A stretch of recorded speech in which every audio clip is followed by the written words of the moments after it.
Hey guys, it's Austin with Forward Controls, and today we are going to be talking about our Carbine Sling and our Sling Keep A and our Sling Keep B, as well as some other sling attachment options.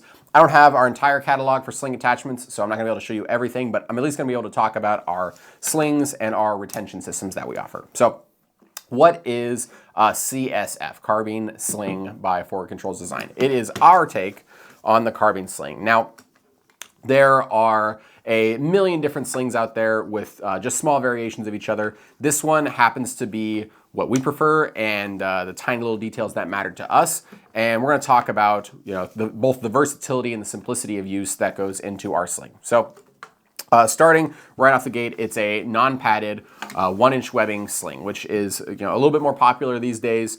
If you're wanting a padded sling, Flatline Fiber Co. makes some amazing padded slings. I own one of those slings as well, but if you're wanting something just simple and basic, this is our option. And there's a few things about it that make it unique from other slings that are out there on the market, or at least unique in this form factor, right? So the biggest one is going to be our pull tab. Now, this is just a piece of 1-inch webbing, right, that has been stitched in a way that makes it really beefy to handle, but it also makes it lay flat, right? And this is actually probably the part that has the most thought and design that went into it, because a big benefit of it being in this configuration is that no matter which way your sling is oriented, when you grab this, it's not twisted, it's not inverted, it's laying in the direction it needs to be for you to make the proper adjustment, right? So all of your leverage comes from that handle, and there's really no way for it to get inverted from the rest of the sling because of how it's stitched. So that's the big part about that. And part of the way this is all looped is this actually allows you to, so this is so smooth that I can actually, just one-handed without having to lift the rifle like I've had to do with some other manufacturers. I can just grab the pull tab and pull it, right? I can get it as tight as I want to with just one hand. And I could get, I could get this really tight to my body if I needed to, again, without even having to touch the rifle at all. So the economy of motion that exists in our slider is a big deal. This is probably one of the first things people notice. We've had people actually try to take it apart to fix it. This is the way we designed it to be. The logo is on the inside and the forwardmost part of the slider. And that's for a couple reasons. One, we don't like flashy logos, but also it positions it in a place that is not at all going to get in the way of the travel of the sling, right? So I'm all the way out before I would even start to, impede on that little logo. So that is why it's placed where it is. Our ends, we do leave our ends open for a number of reasons. One, because we offer a variety of options for people, but you guys have your own attachments. You know what you're gonna put on your slings. If you don't, we're gonna talk about a couple options here, but they are an open-ended sling. And then the other aspect of our sling is that we have this buckle here. So this buckle, it serves a couple purposes. The biggest one is that if you do a fixed sling, right, so it would be fixed in the front and the rear, this still gives you a way to QD and get out of your sling and separate yourself from the rifle if need be. It also gives you a way to separate the upper and lower, because typically, one end's attached to the upper receiver and the other end's attached to the lower receiver. So it gives you a way to separate them if you're doing any type of maintenance. The benefit of the way we positioned our buckle is that, again, if I'm in some sort of suboptimal and compromised position, just like being able to do this one-handed, I'm able to release one-handed. And because of how we position the buckle, it actually doesn't pinch your skin. So if you had it the other way, it would pinch or bind. And so that is why we have the female end on the side that hangs downward, right? So that might look a little odd, a little counterintuitive to some people, but that's why we did it the way that we did it. So you also get the adjustment length on the non-sliding side. So you can adjust the length there to suit your need for whether or not it's, taken in all the way or let out all the way. And then, this would be your quick adjust. So that is our sling. And as you can see, I actually have 3 rifles here. All of them have the slings on them, but I have a variety of different ways they're attached to the front. So this on the front here is our MFH, our M-Lock fixed loop. This was actually a collab product we designed in conjunction with Rooftop Defense. And Saul, good buddy over there, he was wanting a way just to have a really sturdy fixed sling loop in the front and to be able to have just a QD in the rear.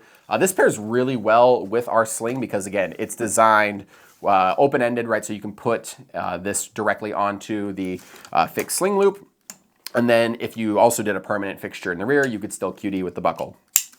So that's one of our sling options. We also have a Picatinny version. It was not a Rooftop exclusive. That one I think you can get at any of our dealers. But if you want the M-Lock version, go check out Saul, check out his website. Great dude. And then let's talk about our sling management systems, right? So we have a couple of versions. This is Sling Keep A, which is probably the most simplistic in design and the most versatile. And what it is, it's a shock cord with a keeper and a barrel lock, right? So you're able to, when you tie this knot, get as much tension as you want on it to kind of preload, and then your adjustability, or as it wears in over time, comes from that barrel lock. Why would you use this? This is a great option if it was like, imagine a fully encased stock that had just like a QD loop, and that was the only way to pass through to the other side. That is where Sling Keep A really shines. I could use Sling Keep B on some other stocks, but because of the way the DT does its locking mechanism here, I could not use Sling Keep B. Sling Keep B is actually my personal favorite. We'll get into that. But again, Sling Keep A is going to have just a little bit more versatility in the way you mount it. The way I like to stow my slings is, I just dress it a little, get some good tension on it. Stuff it in on this side.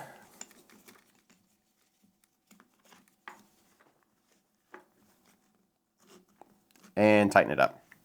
And I have a managed sling. So I'm not going to get into the TTPs of why you want to manage your sling, but it is something that has some use cases both for storage and in the field. So that is one way to store your sling. I'll put this up. The other way, this is my 416, I think I've already shown this a couple times on the channel maybe. On the front of, this is another one of our slings, right? In the gorgeous wolf gray. On the front end, I did a QD. This Geisley rail has a QD cup, so I'm just going to use QD on the front. And then also on the rear, I have QD. Just like on the other sling, I have my buckle.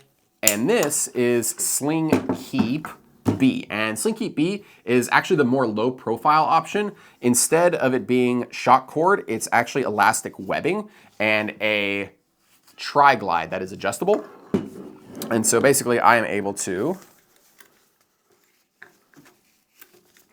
again, just dress my sling.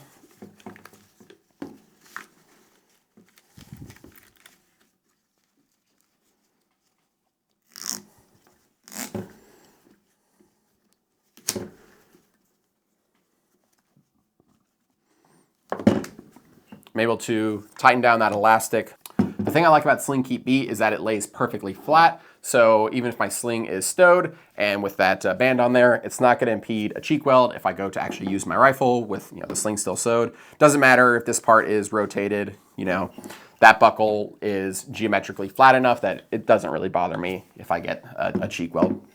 There is a pull loop for adding that tension, which is nice. It's not just open-ended. It actually is stitched and it has a little bit of a handle for you to pull on. And then there's also a loop on here as well. So if you wanted something like a chem light or some other small narrow object on there, you can. I'm not going to advise you put batteries because they'd be exposed to the element, but if you wanted a little loop to keep something there, maybe it's relevant to your use case and your TTP, more than welcome to do it. So that is Sling Keep B, again, with our Carbine Sling. The last thing I want to talk about is our ESF line of products. So we have a few different variants of our ESF. That is our end plate and our Sling QD, forward controls. That's what ESF stands for.